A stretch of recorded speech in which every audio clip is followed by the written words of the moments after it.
ఎవరయ్యా ఈ మన్సూర్? ఏ మన్సూర్ గురించి అడుగుతున్నారు? మినిస్టర్ రిలేటివ్ కదా, ఆ ఊరు వదిలిపోయినోడు. టెర్రరిస్టులతో చేరిన మన్సూరా సార్? ఆ, నేను ఒకసారి కలిశాను. అది మా మినిస్టర్ వాళ్ళ నాన్న చనిపోయినప్పుడు. 1 సంవత్సరం అయి ఉంటుంది సార్. ఎవరో చెప్తే తర్వాత నాకు తెలిసింది ఊరు వదిలిపోయారని.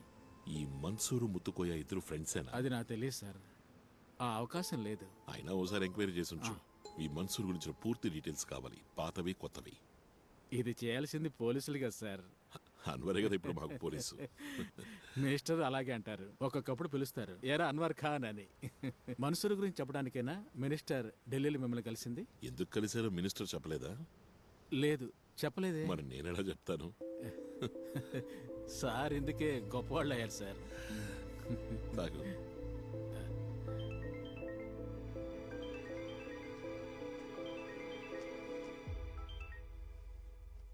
వినయ్ సార్ చెప్పు. శామ్ హాస్పిటల్లో ఉన్నట్టు ఇన్ఫర్మేషన్ వచ్చింది సార్. ఏ హాస్పిటల్? Neo hospital sir. నేను వస్తున్నా, మీరు బయలుదేరండి. సార్ ఎక్కడ అతను? సార్ అదే What?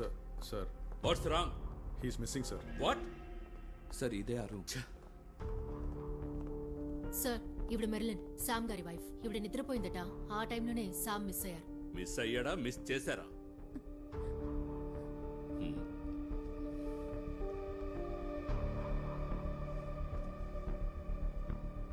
ఒక హార్ట్ పేషెంట్, అది ఇటువంటి పరిస్థితుల్లో ఇక్కడ అడ్మిట్ అయిన వాడు. అతనే కార్ స్వయంగా డ్రైవ్ చేసుకుంటూ ఎలా వెళ్తాడు? వెళ్ళుండకూడదు సార్. బాగా టెన్షన్ గా కనిపించాడు. హార్ట్ అటాక్ అని తేలినా సరే నాకేం కాదని వెళ్ళిపోయాడు. తనే సెల్ఫ్ డ్రైవ్ చేసుకుంటూ ఇక్కడికి వచ్చాడు. మేమే వాళ్ళ ఫ్యామిలీని ఇక్కడికి పిలిపించాం. అయితే ఎందుకని పేషెంట్ ని ఐసీయూలో చేర్చలేదు? Look officer, I'm a cardiologist and suppose to do only right things sir. He too will ask you right questions only. We are one in investigation. ఈ హాస్పిటల్ కి శామ్ రావడం ఫస్ట్ టైమా? లేదు, ఇంతకు ముందు డాక్టర్ వేణుగారు పేషెంట్ గా ఉన్నాడు. ఇప్పుడు ఈయన పేషెంట్. You mean ట్రెక్కింగ్ వెళుతూ చనిపోయాడు ఆ వేణునా? Minister Samad personal doctor? Yes, the same. I'm asking you straight. Doctor patient కలిసి గేమ్ ఆడుతున్నారా? He's a prime suspect in the murder case. Oh my God. నాకు శామ్ దొరికి తీరాలి, లేదంటే సారీ, మీరే దీనికి సమాధానం చెప్పాలి.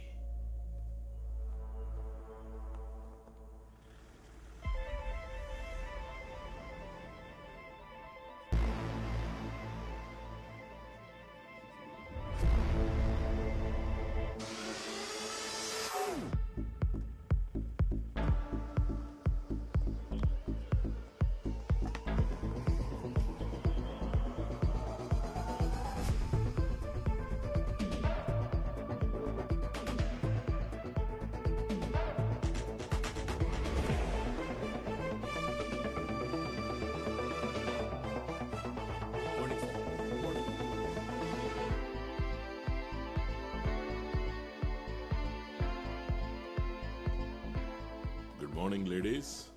Good morning sir.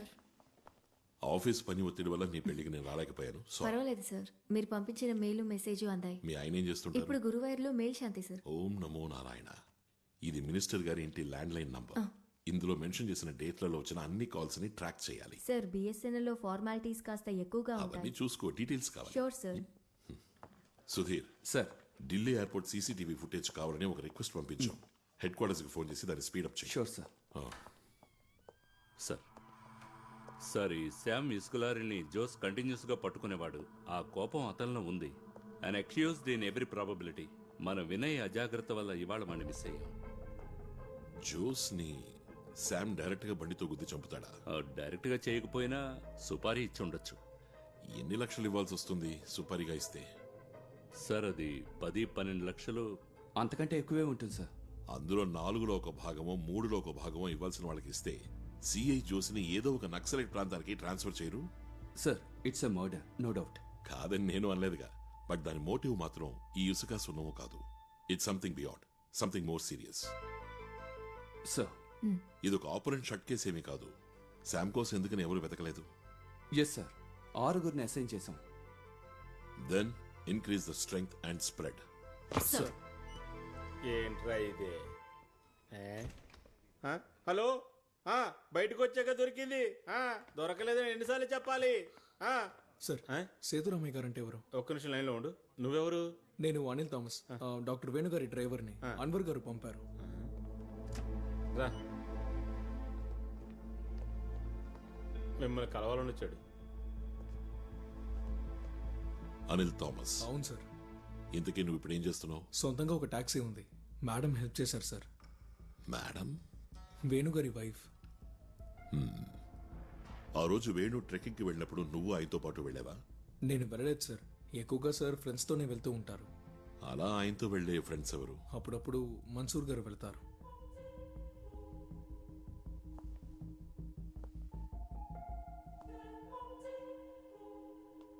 ఎప్పుడైనా డాక్టర్ మురళి. ఆ మన్సూర్ డాక్టరా? లేదు, కానీ ఏదో మెడికల్కి సంబంధించిన పని అనుకుంటా. ఆ రోజు మన్సూరు ఉన్నాడా? తెలీదు. మేడం అడిగితే తప్పకుండా తెలుస్తుంది.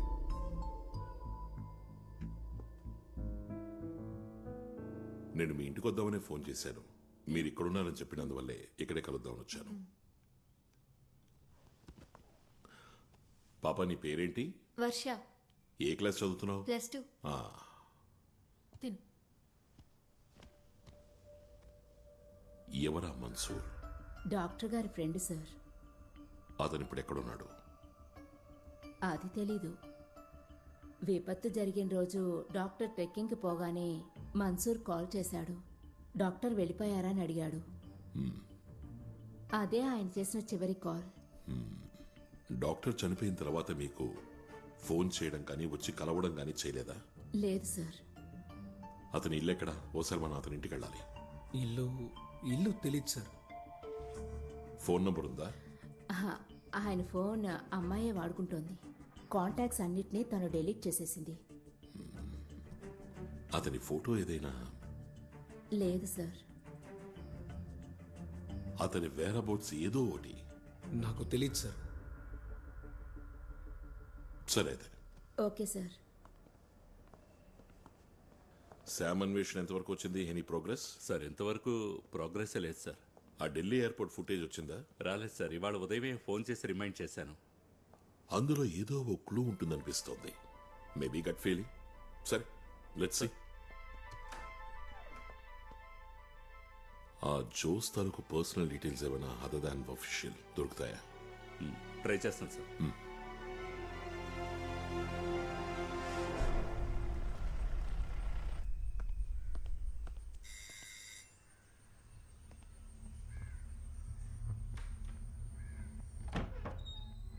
Good morning.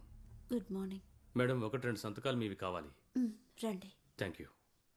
ఇవి జోస్ గారి పిఎఫ్కి సంబంధించిన పేపర్స్. సంతకం చేయాల్సిన చోట ఎక్స్ మార్క్ పెట్టాను.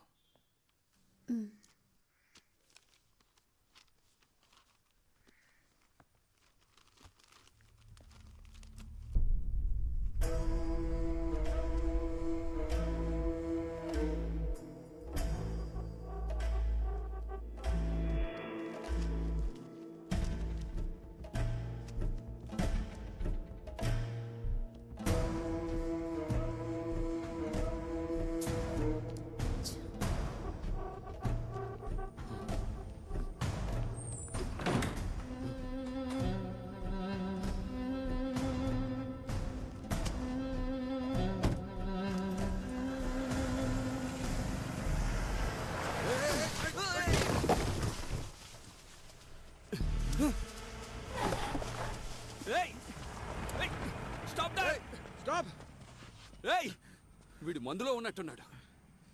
నీకేం కాలేదుగా? ఏం లేదు.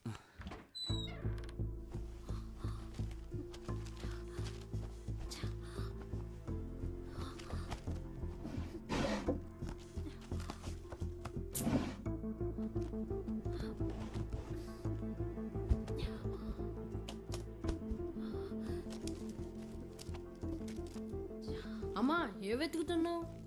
Daddy phone. హలో. వాళ్ళెవరమ్మా? సిబిఐ నుంచి వచ్చారు. ఇది 2 రోజుల తర్వాత ఇస్తాం.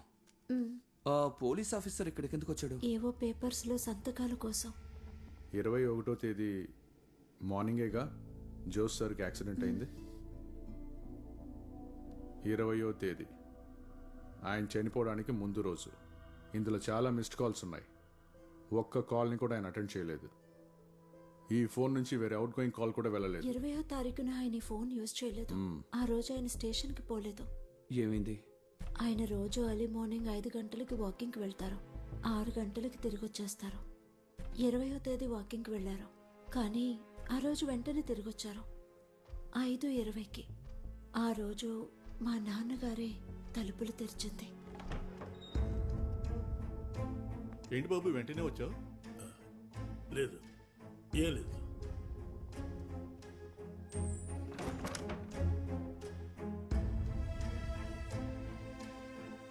ఏంటండి, ఏమైంది? నువ్వు వెళ్ళి టీ తీసుకురా. ఆయన ఏదో టెన్షన్లో ఉన్నట్టున్నారు, అందుకే స్టేషన్కి పోలేదు. అడిగినప్పుడు కొంచెం విసుక్కున్నారు నా మీద, మళ్ళీ అడగలేదు. సార్, ఆ రోజు ఈవినింగ్ మా డాడీ మాతో మాట్లాడారు. దానికి మీరు కారణం ఏంటని అడగలేదా? లేదు సార్. అలవాటు ప్రకారం ఆ రోజు పొద్దున్న కూడా వాకింగ్కి వెళ్ళారు ఆయన. నేను చెప్పాను కదా, ఇది ఇసుక సున్నం గొడవ కాదు, ఇట్స్ బియాండ్ అని. సార్, 20వ తారీఖు ఉదయం it's between 5 and 5:20 AM. Morning walk అని వెళ్లిన జోస్ వెంటనే తిరిగి రావడానికి కారణం ఖచ్చితంగా ఏదో జరిగింది. ఏదైనా చూసుండాలి, వినుండాలి, లేదా తెలియకూడదు ఏదైనా తెలిసుండాలి. That 20 minutes are crucial. That might be the reason for his death on the next day, that is 21st. Case investigate చేసిన పోలీస్ ఆఫీసర్తో చెప్పారా జోస్ వెళ్లి వెంటనే తిరిగి వచ్చాడని? చెప్పాను. ఈ విషయం ఎవరితోనూ చెప్పొద్దని కూడా చెప్పారు. ఇక వీళ్ళు వెళ్ళొచ్చుగా? వెళ్ళొచ్చు సార్. సరే, మీరు బయలుదేరండి.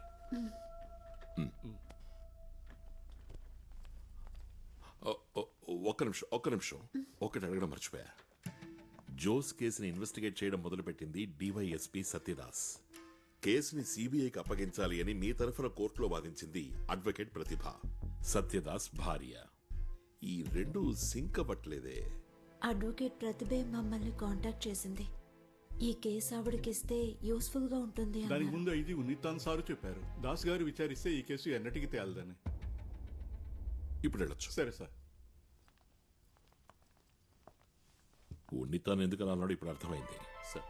బట్ ఆ ప్రతిభ తానంతట తానుగా వెళ్ళి... సార్, ఈ అడ్వకేట్ ప్రతిభ మంచి ప్రాక్టీస్ ఉన్న ఆవిడ, తనే స్వయంగా వెళ్ళి అడగాల్సిన అవసరం ఉండదు. అంటే జోస్ భార్య అబద్ధం చెప్తుందా? కన్ఫ్యూజింగ్ గా ఉంది సార్. ఈ అడ్వకేట్ ప్రతిభతో ఒక మీటింగ్ అరేంజ్ చేస్తాను సార్. Very unofficial sir.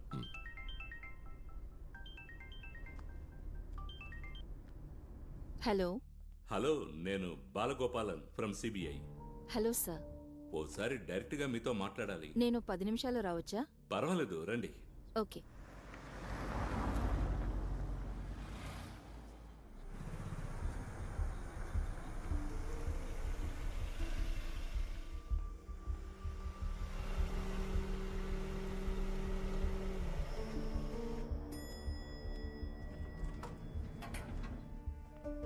రండి.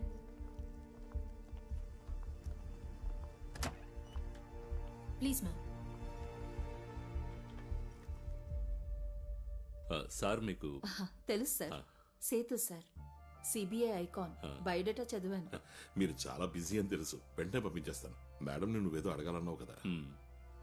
ఎంతవరకు విన్నది మేము నమ్మడం లేదు, కానీ ఓ డౌట్ ని క్లియర్ చేసుకోవాలనుకుంటున్నాం. అడగండి సార్.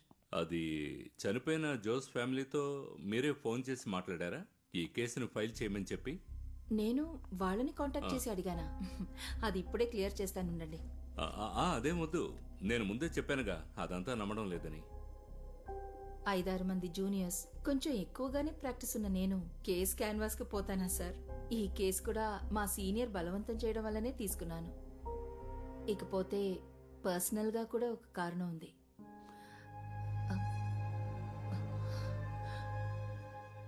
ఎలాంటి భయమూ అక్కర్లేదు. No video recordings, no hidden camera, no spy, no sting operations. అవన్నీ అత్యవసరం అయితేనే. కమాన్. నా హస్బెండే కదా ఈ కేసుని ఇన్వెస్టిగేట్ చేశారు. ఎవరో ఒకతని కస్టడీలోకి తీసుకున్నారు, కారణం లేకుండా. బట్ నేనది చెప్తే నన్ను కోప్పడతారు, తిడతారు కూడా. ఈ చనిపోయిన సిఐకి వేరే శత్రువులు ఎవరైనా ఉన్నారా? వాళ్లలో ఒకరు సుభాష్ చంద్రన్, మా ఆయనకి క్లోజ్ ఫ్రెండ్. అతన్ని సేవ్ చేయడానికి తప్పుడు కేసు పెట్టారన్న చెడ్డ పేరు పోగొట్టడానికే నేను ఈ కేసుని... ఆల్రెడీ నా భర్త చాలా సంపాదించుకున్నారు చెడ్డ పేరుని. వేరే ఏజెన్సీ ఎంక్వైరీ చేసినప్పుడు అటువంటి ప్రాబ్లం ఏమీ రాకూడదని మాత్రమే నేను ఈ కేసుని టేకప్ చేశాను. అంతేగాని సిబిఐ మీద పెద్ద ప్రేముండి కాదు. అయితే ఇక నేను వెళ్ళొచ్చా సార్? జస్ట్ ఒకే ఒక క్వశ్చన్. Yes sir. ఈ కేసులో ఎవరు గెలవాలని మీరు అనుకుంటున్నారు? మనసులో కోరిక ఉంది సార్. సిబిఐ వాళ్ళు ఓడిపోవాలనా? ఎలాంటి వాడైనా భర్త కదా. ఎప్పుడు గెలుస్తుంటే అహంకారం ఎక్కువ అవుతుంది సార్. వెళ్ళొచ్చా? సార్, నాకు తెలిసింది ఈ సిఐ జోస్కి చాలా మంది శత్రువులు ఉన్నారు, పోలీసుల్లోనూ బయట. కొంచెం అది చూసుకోండి.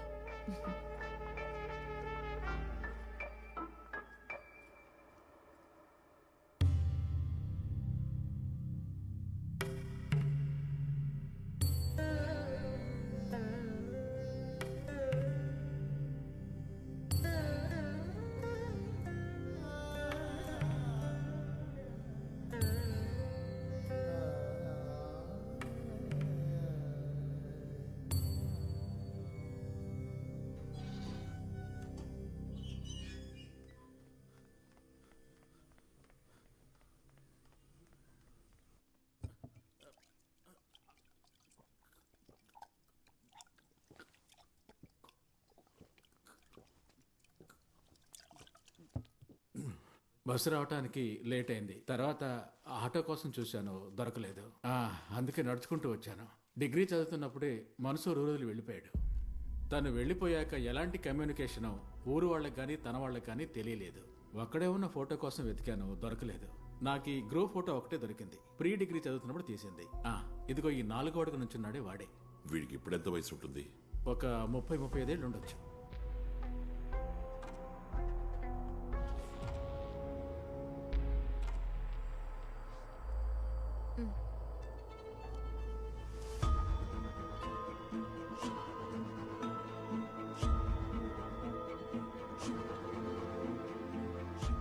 నేనేం చేయను, రెంజ్ దొరకాలిగా. సార్, లోపల సీతారామయ్యర్ గారు ఉన్నారా? రండి, నేను మళ్ళీ చేస్తాను. ఇదిగోండి సార్.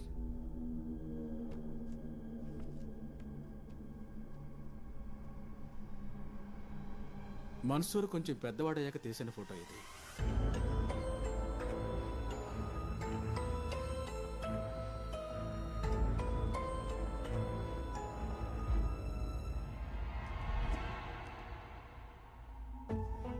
ఇతనేనా నువ్వు చెప్పిన మన్సూర్? ఇతను కాదు సార్, వేరే అతను. కన్ఫర్మా? అవును సార్, కన్ఫర్మే. సరే, నువ్వు వెళ్ళొచ్చు. సరే sir.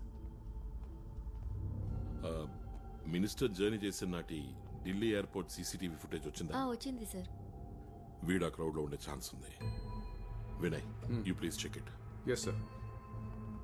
Lakshmi, select the visuals. Okay sir.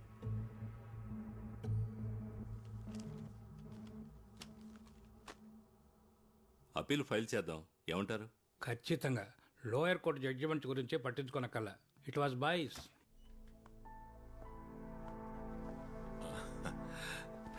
ఓకేనా sir? Okay, everything under control. Very good. ఆ జోస్ ఆఖరిగా విచారించిన ముఖ్యమైన కేసులు, అతనికి డిపార్ట్మెంట్ బయట ఉన్న శత్రువులు. ఆ అడ్వకేట్ ప్రతిభ చెప్పింది కదా, జోసికి బయట కూడా శత్రువులు ఉన్నారని. సార్, అందుకు స్టేట్ పోలీసుల నుంచి మనకు వ్యక్తి కావాలి, ఒక హెల్ప్ కోసం. దాందే ఉంది, పోలీసులో మనవాడు ఉన్నాడు కదా, చాకో. కరెక్ట్. బెటర్ చాయిస్ వేరే ఏదీ లేదు. చాకో ట్రివేండ్రంలోనే కదా ఉన్నాడు. అవును సార్, అక్కడే ఉన్నారు. కాల్.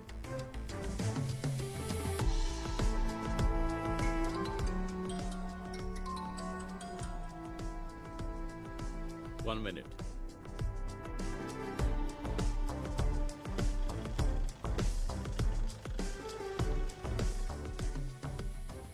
చాకోయిని చెప్పండి. చాకో సార్, నేను బాలుని, కొచ్చిన్ నుంచి. అది కొంచెం సహాయం ఆశిస్తున్నాం మీ నుంచి. డిపార్ట్మెంట్ కి సంబంధించిన విషయమే, రిస్క్ ఏ ఉండదు. రిస్క్ ఉన్నా సరే చేసేద్దాం, దానికంటూ మనుషులు ఉన్నారు. అలాగే, థ్యాంక్ యూ. ఓకే.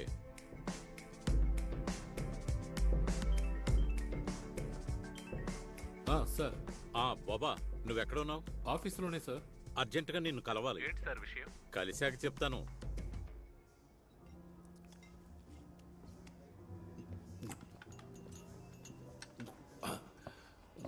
హలో, ఇలాంటిదే ఒకటి పార్సల్. ఒకటి కాదు 2 పార్సల్ చేయించాయి. ఏమన్నారు సార్? నెలకు సరిపోయేట్టు ఒకేసారి ఆర్డర్ చేయొచ్చు కదా. అదేం వద్దు సార్. నిజం చెప్తున్నాను సార్, ఎంత రుచిగా ఉన్న ఫుడ్ని నా జీవితంలో ఎంతవరకు తినలేదు సార్. మీ సెలక్షన్ ఉందే సూపర్ గా ఉంది సార్. ఇవాళ నేను చాలా హ్యాపీ సార్. కారణం ఎన్నో ఏళ్లుగా నేను సార్ అని పిలుస్తున్న సార్ తన పాకెట్లోంచి డబ్బులు తీసి నన్ను తృప్తి పరచాలనుకోవడం సంతోషంతో నా మనసు పొంగిపోతుంది సార్. నువ్వు పీకల దాకా తినడానికి కాదురా నిన్ను ఇక్కడికి తీసుకొచ్చింది. విషయం చెప్పరా. ఏ విషయం? నేను ఫోన్ చేసినప్పుడు చెప్పానుగా, జోస్మాన్ హ్యాండిల్ చేసిన ముఖ్యమైన కేసుల గురించి. ఓ అదే, అదొక ఇసుక మాఫియా వాళ్ళ కేసు. తర్వాత ఎవరో జర్నలిస్ట్ ని ఊరేసి చంపిన కేసు. అంతే సార్. అరే అదేం కాదు, నువ్వు ఆ రోజు చెప్పావు కదా జోస్మాన్ కి ఎస్ఐ ఇక్బాల్ కి మధ్య ఏదో గొడవ ఉందని. ఓ అదే, అదొక పెద్ద మ్యాటర్ సార్. చుట్టుపక్కల డమాల్ డిమాల్ అని శబ్దాలు వస్తుంటే మేము ఏంటో అని వెళ్ళి చూసాం. నా ఉద్యోగం పోయినా సరే నేను నిన్ను వదలను rascal.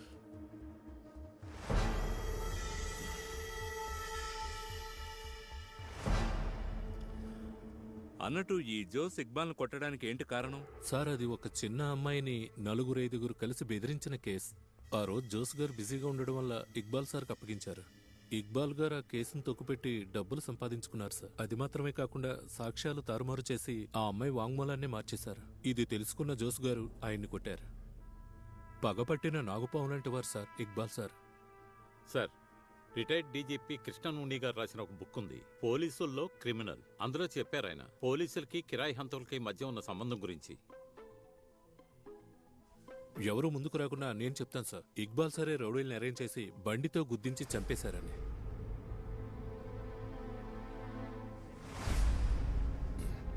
Thank you for the information sir.